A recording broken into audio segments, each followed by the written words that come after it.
Hey guys, so I did a video a little while ago, well, quite a while ago actually, about sleeping with someone who snores, and I wanted to follow up on that to let you know how things have been going and maybe offer a little bit of helpful advice to follow up on that. So you can go and watch that other video, but basically my husband snores quite loudly and I really didn't know what to do about it. Got to the brink basically to where I was like almost threatening divorce if he didn't go and get a sleep study, which he did. He had tried a bunch of things that didn't work, so he went and had a sleep study done, and now he sleeps with a CPAP machine. And there are different types of CPAP machines. His is a little tube that blows air into his nose, and so now he doesn't snore.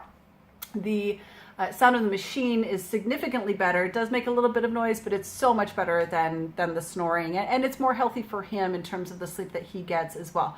We're lucky where we live that sleep studies are covered by OHIP, that's our provincial health insurance, and a large part of the machines are covered. We actually had a friend who wasn't using their CPAP machine, so we inherited that. So I know that's not going to be everybody's scenario. If you're from somewhere else where the cost isn't covered and you have any suggestions, please post that in the comments. But I also wanted to talk a little bit about insomnia, because once my husband figured out the snoring, I realized that actually insomnia is a much bigger problem that I have, because once he wasn't snoring anymore, I was still not sleeping. So I put this out on Facebook, on Twitter, and through that video on YouTube to get suggestions, and I had a whole ton of suggestions and advice come in, so I wanted to share what has and hasn't worked. So a few of the things that were suggested and that I've tried is, the first one was this like sleepy time coffee, and it's a decaf coffee that has valerian in it. Tried that, didn't work. I actually upped the amount that you're supposed to have, and that still didn't work. I've also tried the sort of magnesium melatonin combo. That didn't work at all. I've tried valerian extract. I also tried something called Rescue Remedy. They have a sleep aid. It's a natural sleep aid.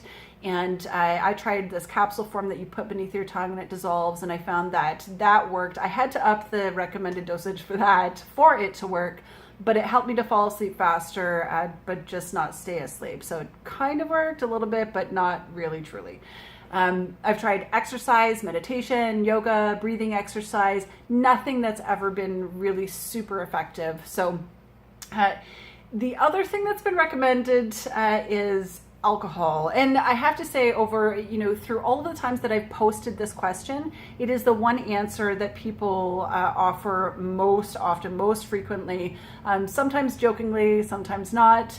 And, I get it. Alcohol definitely helps you to sort of shut down your brain a little bit. I've tried that, it works. But you don't really get very restful sleep. And I also just don't want to be dependent on alcohol to sleep. Like that feels like a problem to me. So I basically ditched all of the sleep aid ideas that I've been trying out and went, okay, I'm going to figure this out on my own and see if I can just get something that works without taking something. So basically what I've been doing, there are three kind of key things that I've actually noticed have worked. So one of the significant things for me was that I wouldn't sleep at night, so then I would be able to sleep in the morning, so then I would sleep in. So I would sort of like sleep in late in the morning, and that was the only time that I was able to really get sleep. And so I basically stopped doing that. Whether or not I sleep well, if I haven't slept at all, I still get up earlier in the morning, and I found that it does make me a little tired in the afternoon, but I'm definitely more tired at night, so it's easier to fall asleep and it's easier to stay asleep just by getting up early, even if I haven't slept. So that's kind of one thing. Another thing is that I used to basically I really identified as a night owl. And so even if I was tired, I like being up at night. I don't know why, I really like the nighttime. So I wouldn't go to bed even if I was feeling tired. And so I've tried to stop doing that. If I feel tired, if I'm kind of shutting down a little bit, I'll try and stop what I'm doing and just go to sleep. Even if I feel like I'm not going to be able to get the rest, I'll just try to put myself to bed a little bit earlier, basically. And then the last thing, which might sound a little bit bizarre, is that I sleep on my side. So I don't know how you sleep, but I sleep on my side, either one, and I sleep with a pillow beneath my head, and then I'll sleep with another pillow on top of the other side. So what that does for me is that basically the pillow on top tends to block out any light from, outside, light from the alarm clock or whatever light there is. It helps to block out some of that light so I'm not stimulated by the light.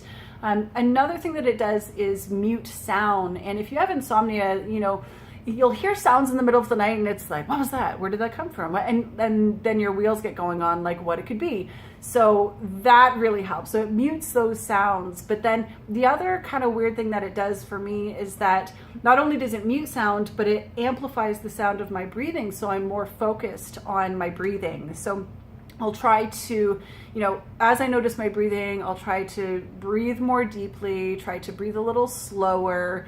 And it's not an official breathing exercise, but I found that, over those official breathing exercises that I've watched and learned, it actually really works somehow for me. So those are a few just really simple things that I've been doing that have actually worked for me. And I've been noticing that I'm falling asleep a little faster. It's still not perfect, but I'm falling asleep a little faster and I'm waking up less. And I'm not spending every single night looking at the clock and waiting, for the birds to chirp in the morning and thinking, still another night, no sleep, right? So I don't know if any of those things are going to work for you, if this has been helpful, but if you're watching this and you struggle, if you have advice, if you have tips, things that have worked for you, please post them in the comments.